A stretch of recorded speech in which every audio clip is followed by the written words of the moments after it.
নমস্কাৰ বন্ধু বান্ধৱীসকল, ভিডিঅ'টো তোমালোকৰ কাৰণে বহুত ইম্পৰ্টেণ্ট হয়। চ' ভিডিঅ'টো স্কিপ নকৰিব আৰু নতুনকৈ অহা যিবিলাক আছে চেনেলটো ছাবস্ক্ৰাইব কৰি ল'ব, মানে এনেকুৱা ধৰণৰ আপডেটবোৰ আপোনালোকে পাই থাকিবৰ কাৰণে। কথাটো এইখিনি যে আপোনালোকৰ যিখিনি এডমিশ্যন হোৱা নাই সেইসকলক কৈছোঁ, আপোনালোকৰ ডকুমেণ্টছখিনি আপলোড আহিছে নেকি আপোনালোকৰ একবাৰ লগ ইন কৰি চাই ল'ব।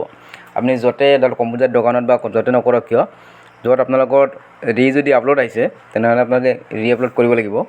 কিছুমানে আপলোড আহিছে মানে কি, কিছুমানে প্ৰিণ্টাৰ স্কেনিং নকৰে ডাইৰেক্ট ফটো মাৰি কিনে আপলোড কৰিছে, কিছুবিলাক বস্তু চিনা নাযায়, সেইকাৰণে আপলোড কৰিব দিছে আপোনাৰ ইউনিভাৰ্চিটিৰ পৰা।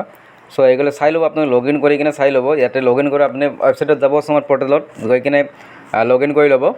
লগ ইন কৰি লোৱাৰ পাছফালে একদম পাছফালে কৈছোঁ আৰু বাওঁ পানে এইফালে চাব, ইয়াতে ৰেজিষ্ট্ৰেশ্যন আছে, আইডি ফুল ভেল আছে আৰু ডকুমেণ্টছ আপলোড কৰি আছে। ইয়াতে ক্লিক কৰিলে এনেকুৱা দেখাব চাওক, আপলোড ডকুমেণ্টছ। মোৰ ইয়াতে আপলোড নাই, মানে আপলোড আহিছিল মোৰ অলৰেডি, মই আপলোড কৰি দিলোঁ। আচলতে মানে ইনকাম চাৰ্টিফিকেট বহুতে দিয়া নাছিল, মানে ৰেচন কাৰ্ডে এপ্লাই কৰিছিল।